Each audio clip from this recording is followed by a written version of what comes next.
Hey everybody, this is Rycard here again, and welcome to a rather unique video from my YouTube channel.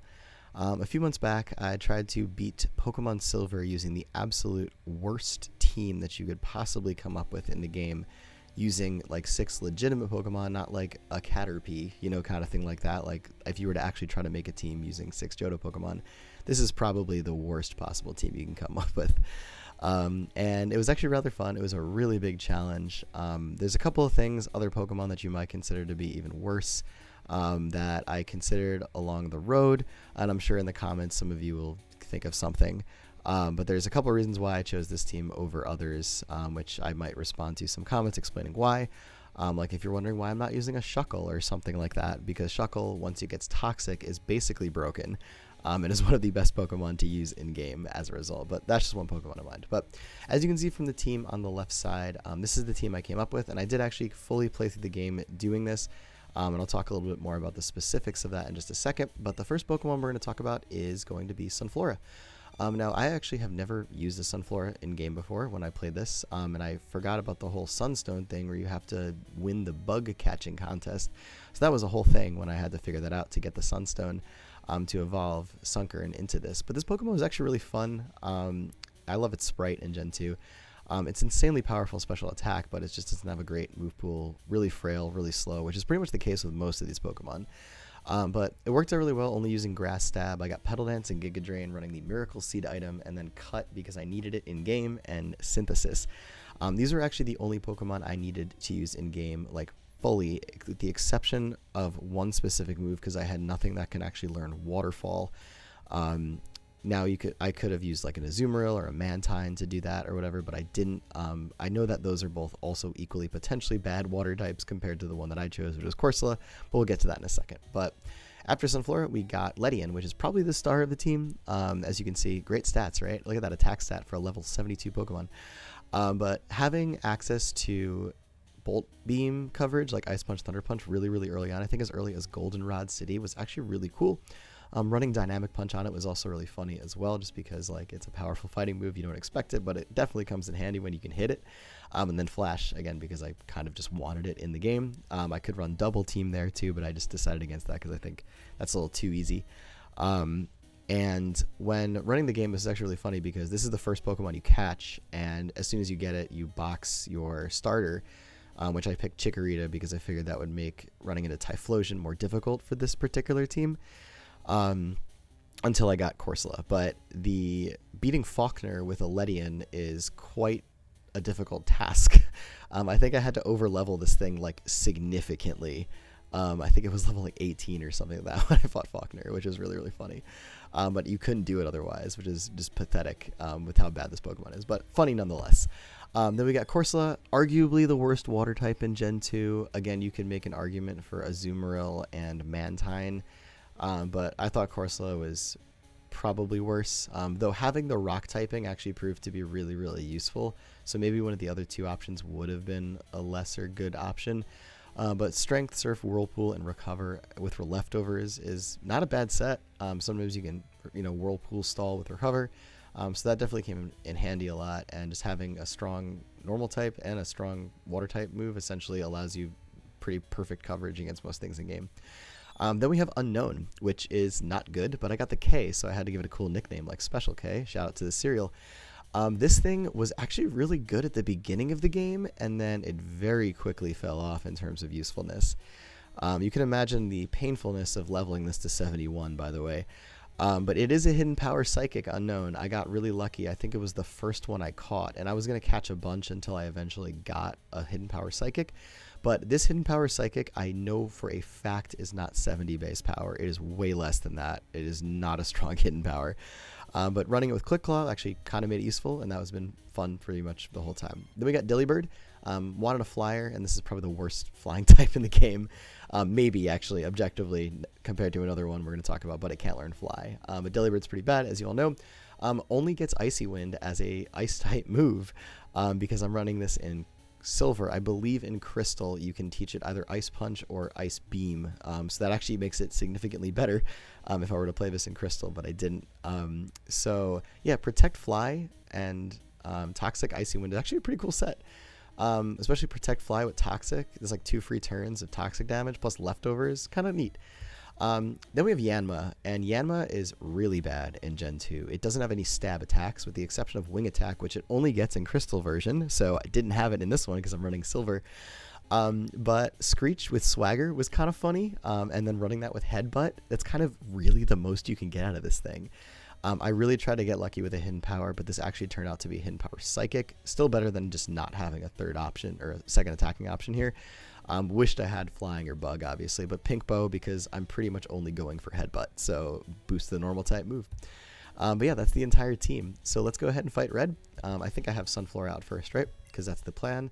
Yes. Okay, so let's go ahead and do this. So this fight actually isn't that terrible, to be honest. And most of the fights in the game really weren't that bad either, as long as you kind of generally know what to do. But he's going to go ahead and lead with Pikachu. And there's kind of actually a rather unique strategy with this. Now, I also want you to keep in mind that all my Pokemon are below level 73. I only actually accidentally leveled them up higher than 70 because I beat Red one time when I did this on stream a while ago. And then I realized that you had to fight the Elite Four again to fight him again when I wanted to record this video. So I actually ended up getting a couple of levels on some of my Pokemon in the process. Completely unintentional. But anyways, the strategy here is really Pikachu can't touch Sunflora. So I actually use this as an opportunity to strategically get rid of Red's full restores. If I go for Petal Dance, I'd actually KO the Pikachu, I think, or come very close to it. So going for Giga Drain basically brings it down to a range of health where Red is going to go ahead and use full restores. Now, hopefully I don't crit here. Crossing my fingers, very much so. But there we go. Okay, cool. So this will burn the second full restore and basically guarantee that I can go ahead and go for another Giga Drain and really only take a Thunder's worth of damage, most likely, if it even hits. The thing about Red's team is that while it is very high level, a lot of the Pokemon are actually pretty easily walled by some of the things I have on my team, which wasn't intentional when I actually made this team. It just kind of happened that way and was rather lucky. And you'll see what I mean in just a second, because after this Pikachu goes down, hopefully I don't get paralyzed, thankfully. That'll actually somewhat come into play a little bit later, because I am going to... Basically, the hardest Pokemon on this team to defeat is the Snorlax, at least in terms of like actually taking it down, but probably the most threatening thing on Red's team in this particular battle with the team that I'm using is his Espeon, because I have nothing to resist Psychic, and it's just going to deal a lot of damage to everything. So anyways, he's going to go ahead and go into Venusaur. Now, the funny thing about this Venusaur is that it only has Grass-type moves, and I actually have 2 Pokemon that quad resist that. So I'm going to go ahead and go into Ledian right here, because there's really not a whole lot that this Venusaur can do to me. Now, depending on the AI here, this might take longer than it needs to, but I'm going to go for Ice Punch. Which is going to do about a quarter of its health, I believe. Yeah, something like that. And he's going to go for Solar Beam, and this is only going to do about like 25 points of damage. Hey, look, I called it right. Yeah, it's because I quad resist. Now, obviously, the sun being up lets him fire these off a lot quicker. And when I first did this on stream, this battle actually took a rather interesting turn for a few different reasons. It was actually really funny because when I first did this, when I switched into Ledian here, he actually double switched into Blastoise, and I didn't know what to do, and I panicked, and it caused a whole sort of like weirdness to happen. Oh, crit, nice. And then he like crit my Delibird with his Espeon. It was a whole thing, but we'll see if I can not have to worry about too much in this particular fight in terms of like hacks or anything like that. But there's a couple of spots where that could happen.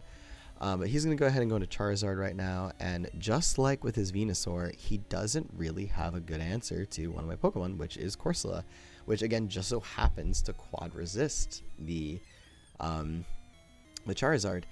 Now, if like I said, I don't know if Corsola is actually the worst Pokemon to use for this playthrough, at least in game, but maybe in like competitive battles for Gen 2, Corsola is the worst water type. Not to say that I even had to use a water type at all, but the thing here is I'm going to Whirlpool just to kind of like try and guarantee that I can be at as high of a range of health as possible when I eventually do KO him with Surf, because I believe if I do this and then I recover and then I go for Surf, I'll be at probably the highest range of health that I could possibly get at. which is real good for me. So we'll see that happen in just a second. Wow, I can't even believe that Whirlpool did that little damage, surprisingly. But we both have our trap and moves going on here, which is really funny. But had I gone for a Azumarill, I probably would be running like a Rest Talk set instead. And same thing with Mantine. Though, I don't know if I would have done that with Azumarill, though, still. Just because of the fact that Azumarill would 100% be an HM slave, because I believe it gets Surf, Whirlpool, Waterfall, and Strength. And I'm just using this one for Surf, Whirlpool, and Strength, because unfortunately Corsola can't learn Waterfall in Gen 2. It might be able to learn it later. I actually don't remember. Oh wow, I got burned. That actually is really bad. Okay. I just realized that happened. That's actually really, really bad. I will explain why that is the case in just a second. But Mantine is also like another, just to finish my thought, Mantine's another Pokemon that's like not particularly great. And having another flying type would just be like kind of not great either. But so the reason why getting burned is really bad is because Corsola is actually supposed to be the thing that takes out the Snorlax. So we're gonna have to improv this just a little bit, which is totally fine. We'll make it work, and we'll see how this goes. I'm actually hurting here quite a bit, so my initial strategy might not really pay off here. So a little bit of freestyling, no big deal. That makes for a more entertaining video, as I could say. I'm gonna go ahead and go for the recover here. It's a pretty big no-brainer move here. Hopefully I get released from the fire spin this turn. The other thing also to keep in mind, if you didn't notice this on the left side of the screen, I also imposed a couple of other different rules. So I turned off switch mode. Wow, that is a long-lasting fire spin. I turned off switch mode because I felt that would add a little bit of an extra challenge, and I also did not allow myself to use any in-game battle items or in-battle items. So like right now, I wouldn't go for a full restore just to get rid of the burn. I'm gonna play this as if it's like a legit competitive Pokemon battle. You know, that was kind of my goal here. But after the Charizard goes down right here, I believe my opponent brings an Espeon, which is not terrible to deal with, but because I'm burned, I might actually try this a slightly different way than I previously have. I think I'm actually going to leave in Corsola here, just to do this a little bit differently. You'll see in a second, but I have an idea. I know I can live a Psychic unless he crits me, but the idea here is that I'm going to deal a decent amount of damage to this, and then hopefully I won't have to like sacrifice something in the process.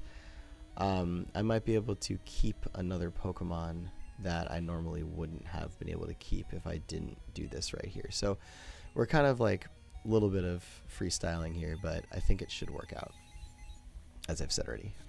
So now the play is to go into Delibird actually, and what I'm going to do is I'm going to Icy Wind, and that plus Fly should probably KO it, except I accidentally misclicked there and clicked Protect. My bad. Did not mean to do that. So I'm going to Icy Wind. I should be able to live one, question mark. I'm hoping. Watch me miss this though. Oh, he reflected. That's actually not bad. That's okay. Okay, so here's what I'm going to do. Again, I'm gonna improvise this a little bit just because of what my opponent is doing. Now, because he reflected, I'm actually gonna protect here, just because I'm gonna stall out a turn of that, and then what I'm gonna do in response to this is I'm actually gonna go into Unown here, and I'm just gonna sack it. Unown really doesn't get me much in this particular fight, so I think this is a lot better of an idea here. Plus, I might actually outspeed and do some damage, but I can only live, I think, one more Psychic, yeah. Because apparently, you know, it's a 2-hit KO. So, Hidden Power Psychic, you're going to see just a little bit of Unown action here. But this is primarily just to burn the Reflect, because I do need that off the field as quickly as possible. Or burn through turns of Reflect, I should say. So there's my one Hidden Power. And I get to go for 2. That's pretty nice. Okay. Great. Okay. Not bad. Okay. So I'm going to go back into Ledian here. And I'm hoping that from this range I can KO with Ice Punch or Fire or Thunder Punch. I guess Ice Punch is the better option to go with here. And there goes the Reflect. Perfect. Not that this is a physical move in Gen 2, of course, but this should take it out, I'm hoping. Okay, great. Awesome. That worked out really, really well. Okay. So, I actually saved Delibird. That's kind of neat. Okay, so here comes the Blastoise. I'm pretty positive I can live a Blizzard without much trouble, so I'm going to Thunder Punch here. This is probably a 3-hit KO, I'm guessing, so if I live the Blizzard, oh, maybe a 4-hit. Oh, he Rain Dance. That's actually great. I'm perfectly okay with this. Sometimes the AI is a little bit wacky, I will say that, so I am getting a little lucky here with that. I might actually be able to KO this Blastoise with Ledian. I'm curious as to how much this Blizzard is going to do. I don't know if it'll do half. Oh, it did. Oh, man, that did a lot more than I thought it would. Okay. No big deal, though. Okay, so Thunder Punch here. And then we get to the point where the shenanigans happen here. Okay. So, as I mentioned, Snorlax is probably the most difficult Pokemon on this team to take out, which is going to come into play in just a second. But I have a couple of other Pokemon that I don't normally have. So we're going to go Yanma, because Yanma is going to go for the Headbutt, and I should be able to outspeed, and that should take him out. All right. So here's the strategy here, and it's really nothing crazy, but the strategy basically is to just go for Screech a couple times. If I can do that, the Snorlax will be weakened enough to where either Yanma or Delibird can probably somewhat handle it.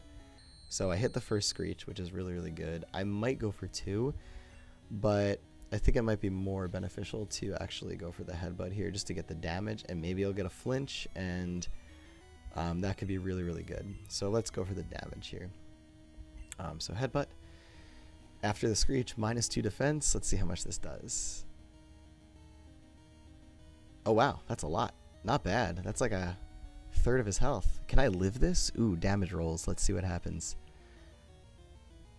No, I cannot. Okay, no big deal. All right. So with that in mind, let's go into Delibird, and we're going to go for the Fly. Nice. I'm wondering, I feel like Body Slam might one-hit KO Delibird. Let's see how this does. This should definitely 2-hit, though, if he doesn't go for Rest.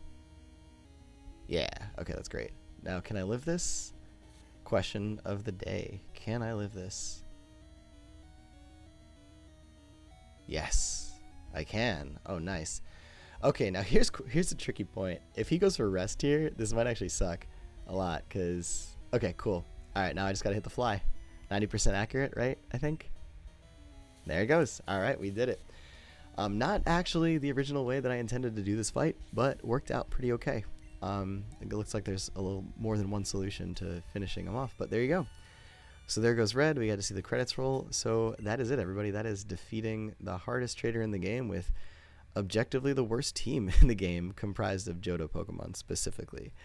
I didn't want to go any, there's probably worse Pokemon if I went also into the Kanto route as well. But I just wanted to stick to Gen 2 and kind of see it in all its glory. So thank you everybody for watching. Hope you all enjoyed that. Kind of a unique video for me, but I hope that was kind of fun and different. And stay tuned, because I am actually looking to do a unique little playthrough of Pokemon Yellow on my channel soon. So I hope you all can enjoy that as well. But as always, everybody, take care, goodbye, and I will see you all next time.